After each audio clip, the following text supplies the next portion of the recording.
Hello বন্ধুরা, আবারও চলে এলাম আমি শেফালিদির রান্নাঘরে। সবাইকে স্বাগত জানিয়ে আজকে রেসিপি শুরু করছি। আজকে দেখুন বন্ধুরা, আমাদের গাছে কচু শাক হয়েছিল। গাছ থেকে কয়েকটা ডালা কেটে নিয়েছি, 7-8খানা ডালা কেটে নিয়েছি। এই যে কচুর ডাগাগুলো কেটে নিয়েছি, আর কচুগুলোকে এরকম করে ছাল ছাড়িয়ে সুন্দর করে কেটে নিয়েছি। দেখুন 4টে ডালাতে কতগুলো কচু শাক হয়েছে। আর কচু শাক দিয়ে চিংড়ি মাছ দিয়ে একটা সুন্দর রেসিপি বানাবো, সেই রেসিপিটা আজকে তোমাদের সঙ্গে শেয়ার করব। সম্পূর্ণ ভিডিওটা দেখতে থেকো, আশা করছি ভীষণ ভালো লাগবে। প্রথমে আমি কচু শাকগুলো ভালো করে কেটে নিয়েছি। এবার কচু শাকগুলোকে ভালো করে জল দিয়ে পরিষ্কার করে ধুয়ে সেদ্ধ বসিয়ে দিয়েছি, আর গ্যাসটা আমি জ্বালিয়ে দিয়েছি।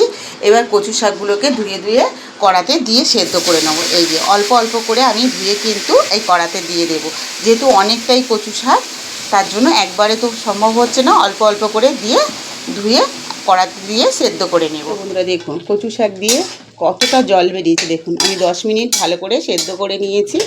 নেওয়ার পরে দেখুন একদম সফট হয়ে গেছে, আর কচু শাক দিয়ে দেখুন কতটা জল বেরিয়েছে। এবার এখানে আমি একটা ঝুড়ি নিয়ে নিয়েছি, এর ভেতরে একটা থালা বসিয়ে দিয়েছি, দিয়ে কচু শাকগুলো এর মধ্যে দিয়ে জলটা ঝরিয়ে নেব। তেলটাকে কড়া চতুর্দিকে একটু নেড়ে নেব। তো বন্ধুরা দেখুন তেলটা গরম হয়ে গেছে। এবার এই তেলের মধ্যে দিয়ে দেবো একটু লবণ, অল্প করে একটু লবণ দিয়ে দিলাম, আর তার সঙ্গে দিয়ে দেবো একটু হলুদ,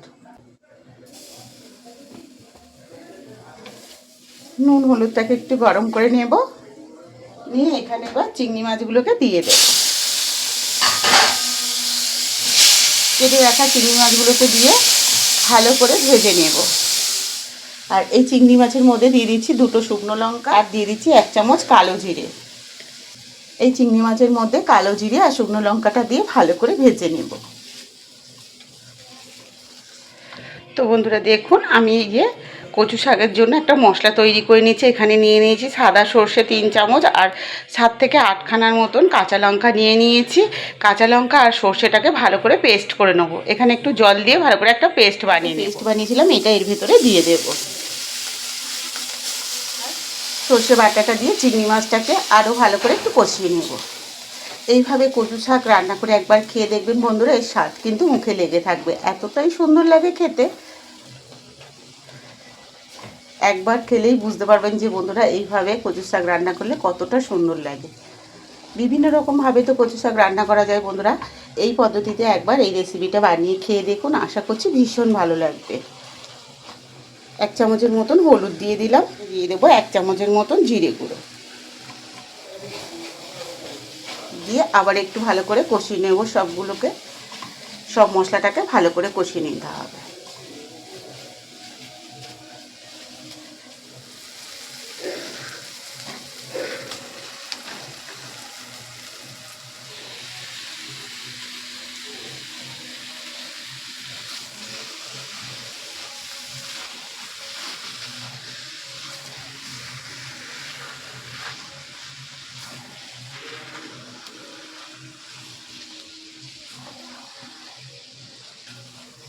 দেখুন আমরা কালারটা কত সুন্দর লাগছে কচু শাক।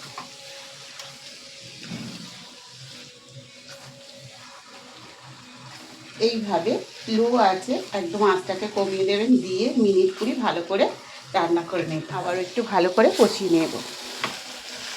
দেখুন কত সুন্দর একটা কালার এসছে।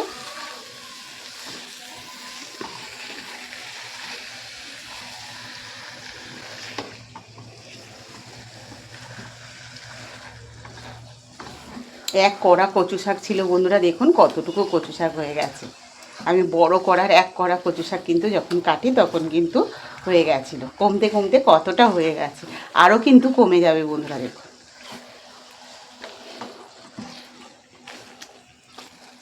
1 চামচের মতন লবণ দিয়ে দিলাম। আগে কিন্তু আমি লবণটা দিইনি, যেহেতু কচু শাকটা অনেকটাই কমে যায়, তার জন্য পরে লবণটা দিতে হবে।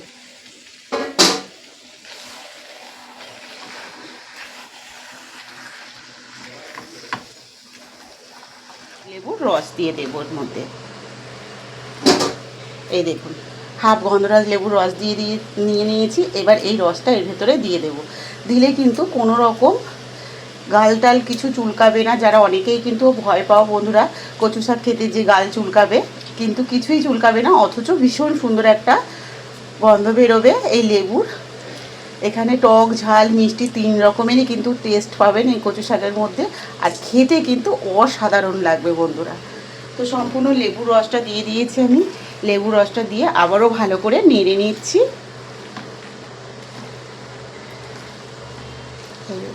সরষের তেল এই যে আরও 2 চামচের মতন দিয়ে দেব। দিয়ে আঁচটাকে একটু বাড়িয়ে দিলাম। দিয়ে মিনিট খানেক আবারও নাড়াচাড়া করে নেব।